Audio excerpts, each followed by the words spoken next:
Hello and welcome back to my channel. എല്ലാവർക്കും നമ്മളൊരു പുതിയ വീഡിയോയിലേക്ക് സ്വാഗതം. അപ്പോൾ എല്ലാവരും സുഖമായിട്ടിരിക്കുന്നു എന്ന് വിചാരിക്കുന്നു. നിങ്ങൾ ആരെങ്കിലും എൻ്റെ വീഡിയോ ആദ്യമായിട്ട് കാണുകയാണെന്നുണ്ടെങ്കിൽ ജസ്റ്റ് ഒന്ന് സബ്സ്ക്രൈബ് ചെയ്യുക. അതിൻ്റെ കൂടെ തൊട്ടടുത്തുള്ള ബെല്ലൈക്കൺ കൂടി ഒന്ന് എനേബിൾ ചെയ്യാൻ വേണ്ടി ട്രൈ ചെയ്യുക കേട്ടോ. ഇന്നത്തെ നമ്മളെ വീഡിയോ എന്ന് പറയുന്നത് ലാസ്റ്റ് ഞാൻ ഇട്ടിട്ടുണ്ടായിരുന്ന ഹോം ടൂറിൽ ഒരുപാട് ക്വസ്റ്റ്യൻസ് വന്നിട്ടുണ്ടായിരുന്നു, കുറേ ഡൗട്ട്സും കാര്യങ്ങളൊക്കെ വന്നിട്ടുണ്ടായിരുന്നു കേട്ടോ. അപ്പോൾ അതെല്ലാം ക്ലിയർ ചെയ്യാമെന്ന് വിചാരിച്ചിട്ടാണ് ഈ വീഡിയോ ചെയ്യുന്നത്. അതിൽ മെയിനായിട്ട് വന്നിട്ടുള്ള കുറച്ച് ക്വസ്റ്റ്യൻസ് ആയിരുന്നു. നമ്മൾ പർച്ചേസ് ചെയ്ത അപ്പാർട്ട്മെൻറ്റിൻ്റെ കോസ്റ്റ് എത്രയാണ്, ഫേർണിഷിങ് എത്രയാണ്, അതേപോലെ റെന്റ് എത്രയാണ്, ഏത് ഏരിയയിലാണ് നമ്മൾ ഇൻവെസ്റ്റ് ചെയ്തത്, അങ്ങനെ കുറേ അധികം ക്വസ്റ്റ്യൻസ് ഉണ്ടായിരുന്നു. അപ്പോൾ അതിനെല്ലാത്തിനും ഇന്ന് ഞാൻ നിങ്ങൾക്ക് മറുപടി തരാമെന്ന് വിചാരിച്ചു കേട്ടോ. ഫസ്റ്റ് ഓഫ് ഓൾ ഞാൻ ഒരു ചെറിയ സ്റ്റോറി പറഞ്ഞിട്ട് തുടങ്ങാം. ആക്ച്വലി ഞാൻ ദുബായിൽ വന്നിട്ട് 4 വർഷം ആവുകയാണ് കേട്ടോ. ഞാൻ എൻ്റെ മാരേജ് കഴിഞ്ഞിട്ടാണ് ദുബായിലേക്ക് വരുന്നത്. അന്ന് മുതൽ ഞങ്ങൾക്ക് ഉണ്ടായിരുന്ന ഒരു ഡ്രീം ആയിരുന്നു ദുബായിൽ നമുക്കൊരു അപ്പാർട്ട്മെന്റ് മേടിക്കണം എന്നുള്ളത്. പക്ഷെ ആ സമയത്തൊന്നും നമുക്ക് റിയൽ എസ്റ്റേറ്റ് ആയിട്ട് ഒരു ബന്ധം ഉണ്ടായിരുന്നില്ല. അതേപോലെ നമുക്ക് റിയൽ എസ്റ്റേറ്റിനെ പറ്റി ഒരുപാട് കാര്യങ്ങളൊന്നും അറിയില്ല. കാരണം ഞങ്ങൾ വർക്ക് ചെയ്തിട്ടുണ്ടായിരുന്ന വേറെ തന്നെ ഒരു സെക്ടറിലായിരുന്നു. അപ്പോൾ ഇതുമായിട്ട് വലിയ കണക്ഷനും കാര്യങ്ങളും ഞങ്ങൾക്ക് അന്ന് ഉണ്ടായിരുന്നില്ല. പിന്നീട് ഞങ്ങളുടെ ബിസിനസ് റിയൽ എസ്റ്റേറ്റുമായിട്ട് ബന്ധപ്പെട്ടിട്ടുള്ള ഒരു ബിസിനസ് ആയതുകൊണ്ട് തന്നെ ഒരുപാട് കാര്യങ്ങൾ റിയൽ എസ്റ്റേറ്റിനെ പറ്റി പഠിക്കും. അതേപോലെ തന്നെ റിയൽ എസ്റ്റേറ്റിൽ നമ്മൾ ഇൻവെസ്റ്റ് ചെയ്തിട്ടുണ്ടെങ്കിൽ എന്തൊക്കെ റിട്ടേൺസ് കിട്ടും എന്നുള്ളതൊക്കെ ഞങ്ങൾക്ക് ഒരു ഐഡിയ കിട്ടിയിട്ടുണ്ടായിരുന്നു. പിന്നെ നിങ്ങൾക്ക് എല്ലാവർക്കും അറിയുന്ന പോലെ ദുബായിൽ നമ്മൾ റെന്റിന് നിൽക്കുക എന്ന് പറയുന്നത് ഭയങ്കര എക്സ്പെൻസീവ് സൈഡാണ് കേട്ടോ. ഞങ്ങൾ നിന്നിട്ടുണ്ടായിരുന്ന ഡിസ്കവറി ഗാർഡൻ എന്ന് പറഞ്ഞിട്ടുള്ള ഒരു സ്ഥലത്താണ്. അവിടെ ഭയങ്കര റെന്റ് ആയിരുന്നു കേട്ടോ. പിന്നെ അത് മാത്രമല്ല, ഓരോ വർഷം കഴിയുന്നതിനനുസരിച്ച് 10 to 15% വരെ ലാൻഡ് ലോഡിന് ഇൻക്രീസ് ചെയ്യാനുള്ള റൈറ്റ് ഉണ്ട്. അപ്പോൾ അതുകൊണ്ട് തന്നെ നമ്മൾ എല്ലാ വർഷവും ഒരു 10 to 15% റെന്റിൽ ഇൻക്രീസ് വരുന്നത് കൊണ്ട് തന്നെ അത്രയും എമൗണ്ട് അടയ്ക്കേണ്ടിയും വരും. ഫോർ എക്സാമ്പിൾ, ഇപ്പം നമ്മൾ 60,000 ആണ് നിൽക്കുന്നത് ഒരു 1 ഇയറിലേക്ക് എന്നുണ്ടെങ്കിൽ നമ്മൾ നെക്സ്റ്റ് ഇയറിൽ അതിൻ്റെ 10% കൂടി കൂട്ടിയിട്ട് അടയ്ക്കണം. അങ്ങനെ അപ്പോൾ അതുകൊണ്ട് അത് ഭയങ്കരമായിട്ട് എക്സ്പെൻസീവ് ആയി തുടങ്ങിയപ്പോഴാണ് നമ്മളൊരു അപ്പാർട്ട്മെന്റ് എടുത്താലോ എന്നുള്ളൊരു തോട്ട് വന്നത്. അതാകുമ്പോൾ നമ്മളൊരു മോർഗേജിൽ അപ്പാർട്ട്മെന്റ് വാങ്ങിക്കുകയാണെന്നുണ്ടെങ്കിൽ നമുക്ക് മന്ത്ലി ആയിട്ട് EMI പോലെ അടച്ചാൽ മതി. അപ്പോൾ അത് അത്ര എക്സ്പെൻസീവും അല്ല. നമ്മളുടെ ഒരു ബഡ്ജറ്റിൻ്റെ ഉള്ളിലുള്ള ഒരു അപ്പാർട്ട്മെന്റ് കണ്ടുപിടിക്കണം എന്നുള്ള ഒരു ടാസ്ക് മാത്രമേ നമുക്ക് ഉണ്ടായിരുന്നുള്ളൂ. അപ്പോൾ അതാണ് നമ്മളെ ഫസ്റ്റത്തെ സ്റ്റോറി എന്ന് പറയുന്നത്. നമ്മൾ അപ്പാർട്ട്മെന്റ് റിന്യൂവൽ വരുന്ന എല്ലാ ഏപ്രിലും ആണ് കേട്ടോ. അപ്പോൾ ആ സമയത്ത് ഞങ്ങളിങ്ങനെ ജാൻ തൊട്ടിട്ട് ഇങ്ങനെ തിങ്ക് ചെയ്യുന്നുണ്ടായിരുന്നു നമുക്കൊരു അപ്പാർട്ട്മെന്റ് വാങ്ങിക്കുന്നതിനെ പറ്റിയിട്ടും ഏത് സ്ഥലത്ത് മേടിക്കണം എന്നുള്ളതൊക്കെ. മുന്നേ തന്നെ ഞങ്ങൾ കുറേ റിസർച്ച് ചെയ്തിട്ടുണ്ടായിരുന്നു കേട്ടോ. ലൈക്ക് ബേയൂട്ട്, പ്രോപ്പർട്ടി ഫൈൻഡറിലൊക്കെ എന്താണ് റേറ്റ് പോണത്, എത്രയാണ് റെന്റ് ഇവിടേക്ക് എന്നൊക്കെ ഞങ്ങൾ ചെക്ക് ചെയ്തിട്ടുണ്ടായിരുന്നു. അങ്ങനെ നമ്മൾ ആദ്യം സെലക്ട് ചെയ്തിട്ടുണ്ടായിരുന്ന JVC, ഫുർജാൻ ഏരിയയിലൊക്കെ ആയിരുന്നു ഒരു അപ്പാർട്ട്മെന്റ് വാങ്ങിക്കാൻ വേണ്ടിയിട്ട്. പിന്നീടാണ് ഞങ്ങളുടെ മനസ്സിലേക്ക് ദുബായ് സൗത്ത് എന്ന് പറഞ്ഞ സ്ഥലം വന്നത്. ദുബായ് സൗത്ത് എന്നുള്ള സ്ഥലം വരാനുള്ള മെയിൻ റീസൺ എന്ന് പറയുന്നത് ഇവിടെ വരുന്ന എയർപോർട്ട് ചിന്തിച്ചിട്ട് തന്നെയാണ് കേട്ടോ. അപ്പോൾ കുറേ അധികം ബ്രോക്കേഴ്സിൻ്റെ അടുത്തും അതേപോലെ റിയൽ എസ്റ്റേറ്റ് ഏജൻസിൻ്റെ അടുത്തൊക്കെ ഞങ്ങൾ സംസാരിച്ചപ്പോഴത്തേക്കും ഏറ്റവും നല്ല area to invest now is Dubai South എന്ന് അവരെല്ലാവരും പറഞ്ഞിട്ടുണ്ടായിരുന്നു. അപ്പോൾ അതുകൊണ്ടാണ് നമ്മൾ കൂടുതൽ ദുബായ് സൗത്ത് ഏരിയയിൽ കോൺസെൻട്രേറ്റ് ചെയ്തിട്ട് അപ്പാർട്ട്മെന്റ്സ് ഒക്കെ സെർച്ച് ചെയ്യാൻ വേണ്ടിയിട്ട് തുടങ്ങിയത്. കുറേ അധികം അപ്പാർട്ട്മെന്റ്സ് ഞങ്ങൾ JVCയിലൊക്കെ കണ്ടിട്ടുണ്ടായിരുന്നു. പക്ഷേ ദുബായ് സൗത്ത് ആണ് കുറച്ചും കൂടി പ്രിഫേർഡ്, കുറച്ചും കൂടി നല്ലൊരു ഏരിയ എന്നുള്ളത് എല്ലാവരും പറഞ്ഞതുകൊണ്ട് നമ്മൾ കുറച്ചും കൂടി ദുബായ് സൗത്തിലും കൂടി കുറേ അധികം ഓപ്ഷൻസ് എടുക്കാൻ വേണ്ടിയിട്ട് തുടങ്ങി. കുറേ അധികം ബിൽഡിങ്സ് ഞങ്ങൾ കണ്ടിട്ടുണ്ട് കേട്ടോ. അപ്പോൾ നിങ്ങൾ ആദ്യം ഇൻവെസ്റ്റ് ചെയ്യുന്നതിന് മുമ്പേ കുറേ അധികം ബിൽഡിങ്സ് പോയി കണ്ടു നോക്കുക, കുറേ അപ്പാർട്ട്മെന്റ്സ് നിങ്ങളൊന്ന് വ്യൂ ചെയ്ത് നോക്കുക. അപ്പം മാത്രമാണ് നമ്മൾക്ക് ഇഷ്ടപ്പെട്ടിട്ടുള്ള അപ്പാർട്ട്മെന്റ് എവിടെ ഉണ്ടെന്ന് നമുക്ക് കണ്ടുപിടിക്കാൻ വേണ്ടിയിട്ട് പറ്റുള്ളൂ. കാരണം എൻ്റെ ഒരു ടേസ്റ്റ് ആയിരിക്കണം എന്നില്ല വേറൊരാൾക്ക് ഉണ്ടാവുക. അപ്പോൾ ഓരോരുത്തർക്കും ഓരോരോ ഇഷ്ടങ്ങളായിരിക്കും. അവരുടെ അപ്പാർട്ട്മെന്റ് ഇന്ന ലൊക്കേഷനിൽ വേണം, അവരുടെ ഇന്റീരിയർ ഇങ്ങനെ വേണം എന്നൊക്കെ ഉള്ളത് ഓരോരുത്തർക്കും ഓരോരോ താല്പര്യങ്ങളായിരിക്കുമല്ലോ. ഞങ്ങളും അതേപോലെ ഒരുപാട് നോക്കിയിട്ടുണ്ടായിരുന്നു. ദുബായ് സൗത്തിൽ തന്നെ ഞങ്ങൾ കയറാത്ത ബിൽഡിംഗ് ഇല്ല എന്ന് തന്നെ പറയാം. അത്രയധികം ബിൽഡിങ്സ് ഞങ്ങൾ നോക്കിയിട്ടുണ്ടായിരുന്നു. പക്ഷേ ഞങ്ങൾ ആദ്യം നോക്കിയപ്പോൾ മുതൽ ഞങ്ങളുടെ മനസ്സിലുണ്ടായിരുന്ന ഒരു ബിൽഡിംഗ്, അല്ലെങ്കിൽ ഞങ്ങളുടെ മനസ്സിൽ പതിഞ്ഞിട്ടുണ്ടായിരുന്ന ഒരു ബിൽഡിംഗ് ആണ് ഈ ഒരു ബിൽഡിംഗ്. ഈ ബിൽഡിങ്ങിൻ്റെ name is Celestia. Damac Celestia എന്നാണ് ഇതിൻ്റെ ഫുൾ നെയിം വരുന്നത്. ദമാക് ആണ് ഇതിൻ്റെ ഡെവലപ്പർ. അപ്പോൾ ഈ ബിൽഡിംഗ് ഞങ്ങൾക്ക് ഒരുപാട് ഇഷ്ടപ്പെട്ടു കേട്ടോ. അവിടുത്തെ അമ്യൂണിറ്റീസ് ആണെങ്കിലും എല്ലാം ഞങ്ങൾക്ക് ഭയങ്കര ഇഷ്ടപ്പെട്ടു. അപ്പോൾ അതുകൊണ്ട് തന്നെ നമ്മൾ ഈ ഒരു ബിൽഡിങ്ങിൽ തന്നെ ഒരു 6-7 അപ്പാർട്ട്മെന്റ് വ്യൂ ചെയ്തിട്ടുണ്ടാവും. ഇവിടെ ആക്ച്വലി 2 ലേഔട്ടേ ഉള്ളൂ. ഒന്ന് ക്ലോസ് കിച്ചൺ ലേഔട്ടും പിന്നെ ഒന്ന് ഓപ്പൺ കിച്ചൺ ലേഔട്ടും. 2 ഞങ്ങൾ നോക്കിയിട്ടുണ്ടായിരുന്നു കേട്ടോ. ഞങ്ങൾക്ക് ഈ ഒരു അപ്പാർട്ട്മെന്റ് ആക്ച്വലി വേറെ ക്ലോസ് കിച്ചൺ അപ്പാർട്ട്മെന്റ് ആയിരുന്നു ഞങ്ങൾ ആദ്യം ബുക്ക് ചെയ്യണം എന്ന് വിചാരിച്ചിട്ടുണ്ടായിരുന്നത്. പക്ഷെ ഞങ്ങൾ ബുക്ക് ചെയ്യുമ്പോഴത്തേക്ക് അത് സോൾഡ് ഔട്ട് ആയിട്ടുണ്ടായിരുന്നു കേട്ടോ. പിറ്റേ ദിവസം തന്നെ സോൾഡ് ഔട്ട് ആയിട്ടുണ്ടായിരുന്നു. അതുകൊണ്ട് ഞങ്ങൾക്ക് ബുക്ക് ചെയ്യാൻ പറ്റിയില്ല. പിന്നീട് ഞങ്ങളുടെ സെക്കൻഡ് ഓപ്ഷൻ ആയിരുന്നു ഈ ഒരു അപ്പാർട്ട്മെന്റ്. ഈ അപ്പാർട്ട്മെന്റ് ഞങ്ങൾക്ക് കണ്ടപ്പോൾ തന്നെ നന്നായിട്ട് ഇഷ്ടപ്പെട്ടിട്ടുണ്ടായിരുന്നു. പിന്നെ ഇത് ഒട്ടും യൂസ് ചെയ്യാത്തൊരു അപ്പാർട്ട്മെന്റ് ആയിരുന്നു. അതായത് ആള് 2 years മുന്നേ മേടിച്ചാണ്, പക്ഷെ ആളിവിടെ നിന്നിട്ടില്ല, അതേപോലെ റെന്റ് ഔട്ട് ചെയ്തില്ല, ജസ്റ്റ് ക്ലോസ് ചെയ്ത് കിടക്കുന്ന അപ്പാർട്ട്മെന്റ് ആയിരുന്നു. അപ്പോൾ അതുകൊണ്ട് തന്നെ നമുക്ക് എല്ലാ സാധനങ്ങളും, ഇവിടെയുള്ള എല്ലാ സാധനങ്ങളും ഫ്രഷ് ആയിരുന്നു, ഒട്ടും യൂസ് ചെയ്യാത്ത സാധനങ്ങളായിരുന്നു കേട്ടോ. അങ്ങനെ ഞങ്ങൾക്ക് ഇഷ്ടപ്പെട്ടപ്പോൾ തന്നെ നമ്മൾ ചെക്ക് കൊടുത്തു കേട്ടോ. ചെക്ക് കൊടുത്ത് നമ്മൾ ബ്ലോക്ക് ചെയ്തിട്ടുണ്ടായിരുന്നു. കാരണം ഞങ്ങൾ കണ്ടതിൽ വെച്ച് ഏറ്റവും പ്രൈസ് കുറവ് സെലസ്റ്റിയയിൽ ഉണ്ടായിരുന്ന ഈ ഒരു അപ്പാർട്ട്മെൻറ്റിന് മാത്രമാണ്. ബാക്കി എല്ലാത്തിനും ഇതിനെക്കാട്ടും ഒരു 50,000 ഒക്കെ കൂടുതലായിരുന്നു. അപ്പം അതുകൊണ്ട് തന്നെ നമുക്ക് പെട്ടെന്ന് ബ്ലോക്ക് ചെയ്യണം എന്നുണ്ടായിരുന്നു. നമ്മൾ നോക്കിയതിൽ റിസർച്ച് ചെയ്തതിൽ വെച്ച് ഏറ്റവും പ്രൈസ് കുറഞ്ഞിട്ടുള്ള ഒരു അപ്പാർട്ട്മെൻറ്റ് ഇതായിട്ടാണ് തോന്നിയത്. അപ്പം അതുകൊണ്ട് ഞങ്ങളിത് ബ്ലോക്ക് ചെയ്യായിരുന്നു കേട്ടോ. പിന്നീട് അതിൻ്റെ പ്രോസസ്സും കാര്യങ്ങൾക്കൊക്കെ വേണ്ടിയിട്ട് ഒരു 2 months ഒക്കെ എടുത്തു. കാരണം അതിൻ്റെ മോർഗേജ് അപ്രൂവലിന് വരണമായിരുന്നു. അങ്ങനെ കുറേ അധികം പ്രോസസ്സും കാര്യങ്ങളൊക്കെ ഉണ്ടായിരുന്നു. അതുകൊണ്ട് കുറച്ച് 2 monthsോളം എടുത്തിട്ടുണ്ടായിരുന്നു കേട്ടോ ഈ ഒരു അപ്പാർട്ട്മെൻറ്റ് ഫൈനലൈസ് ചെയ്യാൻ വേണ്ടിയിട്ട്. പെട്ടെന്നായിരുന്നു ഇതിൻ്റെ രജിസ്ട്രേഷനും കാര്യങ്ങളൊക്കെ നടന്നിട്ടുണ്ടായിരുന്നത്. അപ്പോൾ ഇതാണ് നമ്മൾ അപ്പാർട്ട്മെൻറ്റ് സെർച്ച് ചെയ്തതിൻ്റെ ഒരു സ്റ്റോറി എന്ന് പറയുന്നത്. ഞങ്ങൾ ഇൻവെസ്റ്റ് ചെയ്യുമ്പോഴത്തേക്ക് നോക്കിയിട്ടുള്ള കുറച്ച് പോയിന്റ്സ് ആണ് കേട്ടോ. ഫസ്റ്റ് ഓഫ് ഓൾ, നമ്മൾ ഡെവലപ്പിംഗ് ആയിട്ടുള്ള ഒരു ഏരിയയിൽ ഇൻവെസ്റ്റ് ചെയ്യുന്നതാണ് ഏറ്റവും നല്ലത്. കാരണം ഓൾറെഡി ഡെവലപ്ഡ് ആയിട്ടുള്ള ഏരിയ, അതായത് മറീന, അതേപോലെ ഡൗൺ ടൗൺ, ഇതൊക്കെ ഓൾറെഡി ഡെവലപ്ഡ് ആയിട്ടുള്ള ഏരിയാസ് ആണ്. അപ്പോൾ അവിടെയൊക്കെ എന്തൊക്കെ പറഞ്ഞാലും നിങ്ങൾ പോയി ഒരു അപ്പാർട്ട്മെൻറ്റ് മേടിക്കുമ്പോൾ ഓവർ പ്രൈസ്ഡ് ആയിട്ടാണ് നിങ്ങൾക്ക് കിട്ടുള്ളൂ. നിങ്ങൾക്ക് വേണമെങ്കിൽ മാർക്കറ്റ് ചെക്ക് ചെയ്തിട്ടുണ്ടെങ്കിൽ മനസ്സിലാവും. പക്ഷെ നിങ്ങളൊരു ഡെവലപ്പിംഗ് ഏരിയയിലാണ് അപ്പാർട്ട്മെൻറ്റ് വാങ്ങിക്കുന്നതെന്നുണ്ടെങ്കിൽ എപ്പോഴും നിങ്ങൾക്കൊരു അഫോർഡബിൾ പ്രൈസിൽ മേടിക്കാൻ വേണ്ടിയിട്ട് പറ്റും. ഇതിപ്പം ആക്ച്വലി ദുബായ് സൗത്ത് എന്ന് പറയുന്നത് ഡെവലപ്പിംഗ് ആയിട്ടുള്ള ഒരു ഏരിയ ആണ്. ഇതിൻ്റെ മെയിൻ അട്രാക്ഷൻ എന്ന് പറയുന്നത് ഇവിടെ എയർപോർട്ട് വരുന്നു എന്നതാണ്. 35 ആക്ച്വലി ഇവിടെ എയർപോർട്ട് വരുന്നത്. അപ്പോൾ ആ ഒരു ടൈം ആകുമ്പോഴത്തേക്ക് എന്തായാലും ഇവിടെ ഒരു 1-2 ഇയറിൽ എന്തായാലും പ്രൈസ് ഭയങ്കര ഹൈ ആയിട്ട് പോകും. അപ്പോൾ അതുകൊണ്ട് അതിൻ്റെ മുന്നേ നിങ്ങൾ ഇൻവെസ്റ്റ് ചെയ്യുകയാണെന്നുണ്ടെങ്കിൽ, നല്ലൊരു ബിൽഡിങ്ങിൽ ഇൻവെസ്റ്റ് ചെയ്യുകയാണെന്നുണ്ടെങ്കിൽ നിങ്ങൾക്ക് കുറച്ചും കൂടി കഴിയുമ്പോഴത്തേക്ക് അപ്രിസിയേഷൻ കിട്ടും. അത് മാത്രമല്ല നിങ്ങൾക്ക് റെൻ്റ് ഔട്ട് ചെയ്യാനും പറ്റും നല്ല റേറ്റിന്. അപ്പോൾ നിങ്ങൾ നിൽക്കാൻ വേണ്ടി ഉദ്ദേശിക്കുന്ന ആൾക്കാരാണെങ്കിലും റെൻ്റ് ഔട്ട് ചെയ്യാൻ വേണ്ടി ഉദ്ദേശിക്കുന്ന ആൾക്കാരാണെങ്കിലും ഒക്കെ ഒരു ബെസ്റ്റ് ഓപ്ഷൻ ആയിരിക്കും ദുബായ് സൗത്ത് എന്ന് പറയുന്നത്. പിന്നെ നിങ്ങൾ ഇൻവെസ്റ്റ് ചെയ്യുമ്പോൾ സെക്കൻഡ് പോയിന്റ് നിങ്ങൾ ശ്രദ്ധിക്കേണ്ടത് എന്താണെന്ന് വെച്ചിട്ടുണ്ടെങ്കിൽ, building more than 5 years older building നിങ്ങൾ എടുക്കാതിരിക്കുക. ഓക്കെ, കാരണം എന്താണെന്ന് വെച്ചിട്ടുണ്ടെങ്കിൽ നമുക്ക് ഈ 5 years മുകളിൽ, അതായത് 10 years 12 years ഒക്കെ ഓൾഡർ ബിൽഡിംഗ് ആണെന്നുണ്ടെങ്കിൽ നമുക്ക് കുറേ ലീക്കേജ് ഇഷ്യൂസ് വരാനുള്ള ചാൻസസ് ഉണ്ട്. അതേപോലെ വാട്ടർ ഹീറ്റർ ഇഷ്യൂസ് വരാനുള്ള ചാൻസസ് ഉണ്ട്. ഇങ്ങനെ പല പല പല പ്രശ്നങ്ങളും വരാനുള്ള ചാൻസസ് ഉണ്ട്. പിന്നെ അത് മാത്രമല്ല 12 years ഓൾഡ് ബിൽഡിംഗ് ഒക്കെ സെല്ലായി പോകാനും കുറച്ച് ബുദ്ധിമുട്ടാണ്. അത് വിചാരിച്ച് പുതിയ ബിൽഡിങ്സിൽ ഈ പറഞ്ഞ ഇഷ്യൂസ് ഒന്നും ഇല്ല എന്നുള്ളതല്ല. പക്ഷേ നമുക്കൊരു ചെറിയൊരു ഗ്യാരണ്ടി ഉണ്ടാവും ദറ്റ് ഇത് ഇത്രയും ഓൾഡർ ബിൽഡിംഗ് അല്ലാത്തതുകൊണ്ട് നമുക്ക് സെല് ചെയ്യാൻ വേണ്ടിയിട്ടൊക്കെ കുറച്ച് എളുപ്പമായിരിക്കും. തേർഡ് പോയിന്റ് എന്ന് പറയുന്നത് നല്ലൊരു ഡെവലപ്പറിൻ്റെ അടുത്ത് നിങ്ങൾ പ്രോപ്പർട്ടി മേടിക്കുക എന്നുള്ളതാണ്. അതാവുമ്പോൾ നിങ്ങൾക്ക് കുറച്ച് മെയിൻ്റനൻസ് ഒക്കെ നന്നായിട്ട് തന്നെ ചെയ്യാൻ വേണ്ടിയിട്ട് അവരെ നിങ്ങളെ ഹെൽപ്പ് ചെയ്യും. അത് മാത്രമല്ല നമ്മൾ കുറച്ചധികം സർവീസ് ചാർജ് കൊടുത്താൽ പോലും നമുക്ക് നല്ല മെയിൻ്റനൻസ് ആയിരിക്കും, നല്ല സർവീസും കാര്യങ്ങളൊക്കെ ആയിരിക്കും. പിന്നെ ഫോർത്ത് പോയിന്റ് എന്ന് പറയുന്നത് കുറേ പേര് ചോദിച്ചിട്ടുണ്ടായിരുന്നാണ് സ്ക്വയർ ഫീറ്റിനെ പറ്റിയിട്ട്. സ്ക്വയർ ഫീറ്റ് ആക്ച്വലി ഞങ്ങൾ മേടിച്ചിട്ടുള്ളത് 850 square feet ആണ് കേട്ടോ. ഇതിലും കൂടുതൽ സ്ക്വയർ ഫീറ്റ് ഉള്ളത് ഇവിടെ 980 ഒക്കെയാണ് ഇവിടെ ഉള്ളത്. അതായിരുന്നു ഞങ്ങൾ ആദ്യം ബുക്ക് ചെയ്യാൻ വേണ്ടി നോക്കിയത്. പക്ഷേ സോൾഡ് ഔട്ട് ആയിപ്പോയി. അതാണ് തോന്നുന്നു 1 bedroom ഏറ്റവും വലിയ സ്ക്വയർ ഫീറ്റ് ഇവിടെ ഉള്ളത്. ഇതൊരു സ്റ്റാൻഡേർഡ് ഡീസൻ്റ് ആയിട്ടുള്ള സ്ക്വയർ ഫീറ്റ് ആണ് കേട്ടോ. ഇപ്പോഴത്തെ മാർക്കറ്റ് വെച്ച് നോക്കുമ്പോൾ 850 square feet നല്ലൊരു സ്റ്റാൻഡേർഡ് ആയിട്ടുള്ള സ്ക്വയർ ഫീറ്റ് ആണ് കേട്ടോ. പിന്നെ നെക്സ്റ്റ് തിങ്, പർച്ചേസിങ് കോസ്റ്റ് എത്രയാണെന്നായിരുന്നു ചോദിച്ചിട്ടുണ്ടായിരുന്നത്. അപ്പം ഞങ്ങൾ ഈ ഒരു അപ്പാർട്ട്മെൻറ്റ് 900,000 പർച്ചേസ് ചെയ്തിട്ടുള്ളത് കേട്ടോ. അതിൽ ഇൻക്ലൂഡഡ് ആയിട്ടുള്ളത് ഏജൻസി കമ്മീഷൻ ഇൻക്ലൂഡഡ് ആണ്.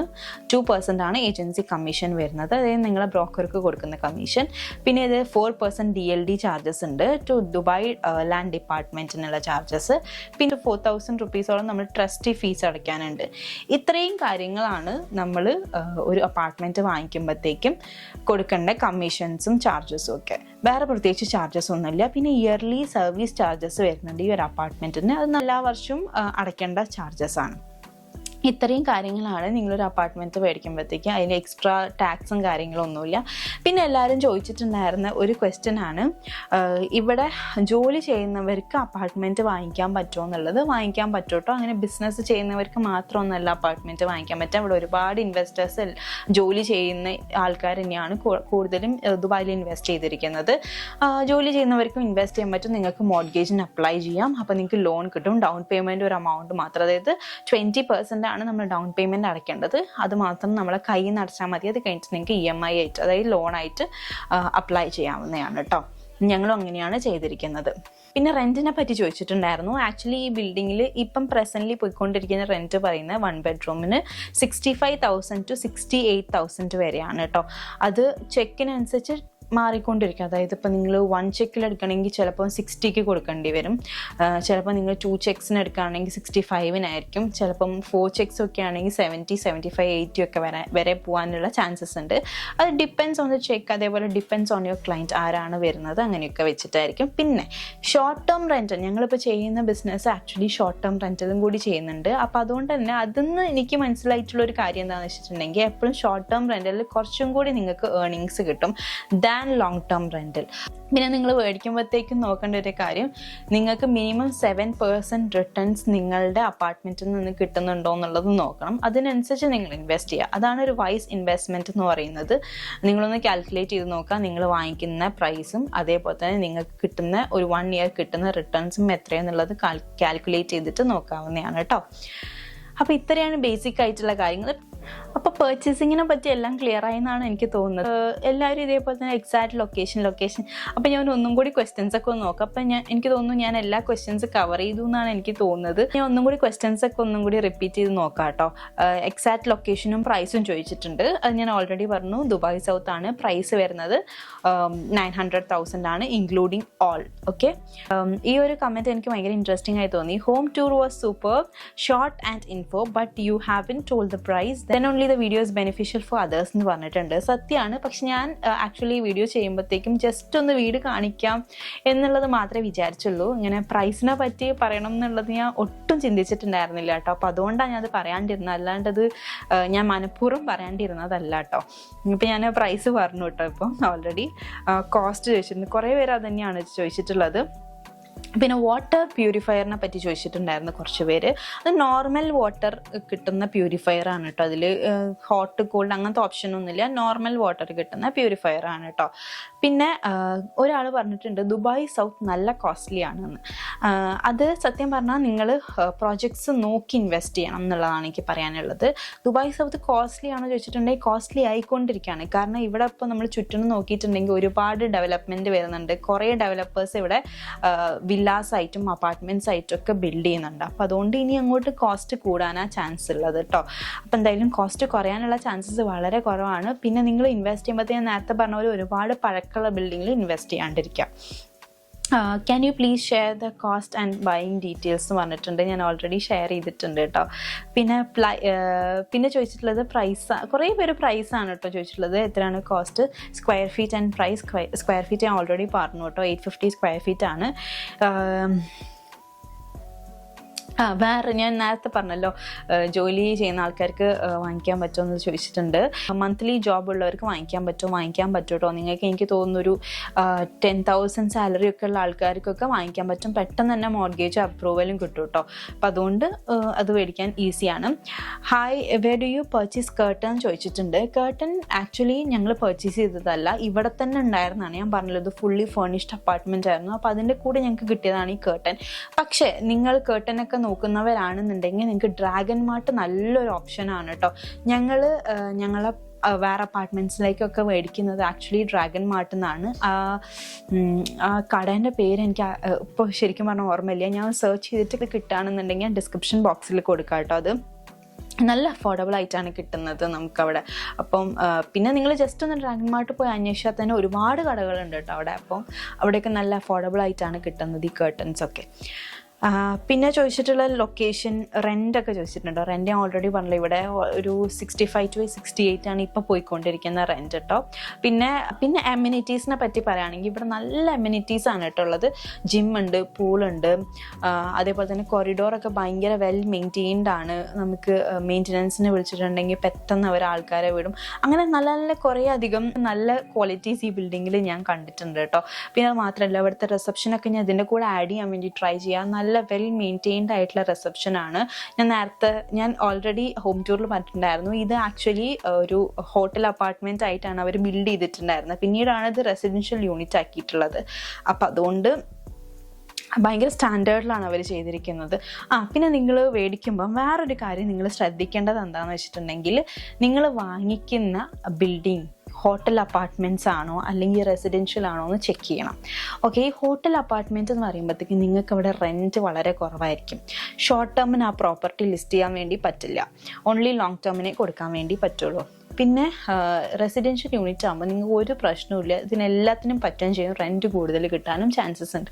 സോ നിങ്ങൾ ഒരിക്കലും ഹോട്ടൽ അപ്പാർട്ട്മെൻറ്റിൽ ഇൻവെസ്റ്റ് ചെയ്യാണ്ടിരിക്കുക, റെസിഡൻഷ്യൽ യൂണിറ്റ്സ് തന്നെ നോക്കുക. ഇതെങ്ങനെയാണ് മനസ്സിലാക്കാമെന്ന് വെച്ചിട്ടുണ്ടെങ്കിൽ നിങ്ങൾക്ക് ആദ്യം തന്നെ നിങ്ങൾ ഏജൻറ്റിൻ്റെ അടുത്ത് ചോദിക്കാം ഇത് ഹോട്ടൽ അപ്പാർട്ട്മെൻറ്റ് ആണോ റെസിഡൻഷ്യൽ യൂണിറ്റ് ആണോ എന്നുള്ളത്.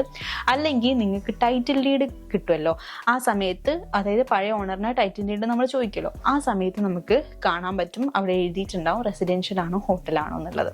അപ്പോൾ അതിൽ ചെക്ക് ചെയ്തിട്ട് വേണം നിങ്ങൾ മേടിക്കാൻ വേണ്ടിയിട്ട്. ഓക്കെ. പിന്നെ വേറൊരാൾ ചോദിച്ചിട്ടുണ്ട് can you please tell me way do you purchase those sofa set. ഞാൻ പറഞ്ഞല്ലോ നേരത്തെ ഓൾറെഡി ഞങ്ങൾ വന്നപ്പോൾ തന്നെ ഉണ്ടായിരുന്നതാണ് സോഫയൊക്കെ. പിന്നെ സോഫ പർച്ചേസ് ചെയ്യാൻ വേണ്ടിയിട്ട് നല്ലൊരു ഓപ്ഷൻ എന്ന് പറയുന്നത് കർണക്ക് എന്ന് പറഞ്ഞിട്ടുള്ളൊരു സൈറ്റ് ഉണ്ട് കേട്ടോ, അത് നല്ലൊരു ഓപ്ഷനാണ്. പിന്നെ അതേപോലെ A to Z ഫർണിച്ചേഴ്സ് എന്ന് പറഞ്ഞിട്ടൊരു ഫർണിച്ചർ ഷോപ്പ് ഉണ്ട്, അതൊക്കെ നല്ല ഓപ്ഷനാണ്, നല്ല അഫോർഡബിൾ റേറ്റിൽ നിങ്ങൾക്ക് ഫർണിച്ചേഴ്സൊക്കെ കിട്ടും കേട്ടോ. സോ ഇത്രയായിരുന്നു മെയിനായിട്ട് ചോദിച്ചത്, ഈ കോസ്റ്റും കാര്യങ്ങളൊക്കെ ആയിരുന്നു. അപ്പോൾ എനിക്ക് തോന്നുന്നു നിങ്ങൾക്ക് പർച്ചേസിൻ്റെ കാര്യങ്ങളൊക്കെ മനസ്സിലായെന്ന് തോന്നുന്നു.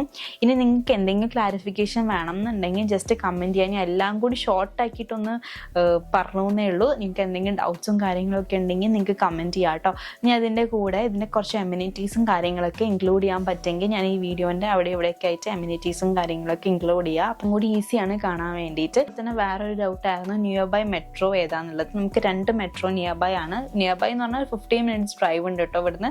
ഒന്ന് എക്സ്പോ മെട്രോ, പിന്നെ ഒന്ന് DIP മെട്രോ. ഈ 2 മെട്രോയും ഇവിടുന്ന് ഒരു 12 to 15 minutes ആണ് ഉള്ളത്. ഇപ്പം നമുക്ക് ആക്ച്വലി ഇതിൻ്റെ ഫ്രണ്ടിൽ കൂടെ, ബിൽഡിങ്ങിൻ്റെ ഫ്രണ്ടിൽ കൂടെ ഒരു റോഡ് ഇപ്പം അവർ ഡെവലപ്പ് ചെയ്തുകൊണ്ടിരിക്കുന്നുണ്ട്. ആ റോഡ് വന്നിട്ടുണ്ടെങ്കിൽ എനിക്ക് തോന്നുന്നു ഒരു 8 minutesലൊക്കെ നമുക്ക് എക്സ്പോ മെട്രോയിൽ എത്താൻ വേണ്ടിയിട്ട് പറ്റും. ഗ്രാജുവലി ഇവിടെ ഒരു ഡെവലപ്മെൻറ്റും കാര്യങ്ങളൊക്കെ വരും. എനിക്ക് തോന്നുന്നു ഒരു നെക്സ്റ്റ് 2 years 3 years എന്തായാലും വരും. അപ്പോൾ ആ സമയമാകുമ്പോഴത്തേക്ക് ഭയങ്കര പീക്കാവും ഇവിടെ. അപ്പോൾ അതിൻ്റെ മുന്നേ നിങ്ങൾക്ക് ഇൻവെസ്റ്റ് ചെയ്യാൻ താല്പര്യം ഉണ്ടെന്നുണ്ടെങ്കിൽ നിങ്ങൾക്ക് ഇൻവെസ്റ്റ് ചെയ്യാൻ പറ്റിയിട്ടുള്ളൊരു സ്ഥലമാണ് കേട്ടോ അത്. സോ ഇന്നത്തെ വീഡിയോ നിങ്ങൾക്ക് എല്ലാവർക്കും യൂസ്ഫുൾ ആയി എന്നാണ് ഞാൻ വിചാരിക്കുന്നത്. പിന്നെ എന്തെങ്കിലും ഡൗട്ട്സ് ഒക്കെ ഉണ്ടെങ്കിൽ നേരത്തെ പറഞ്ഞ പോലെ നിങ്ങൾ കമൻറ്റ് ചെയ്ത് ചോദിക്കാം കേട്ടോ. അപ്പോൾ നമുക്ക് അടുത്ത വീഡിയോയിൽ കാണാം. Till then bye.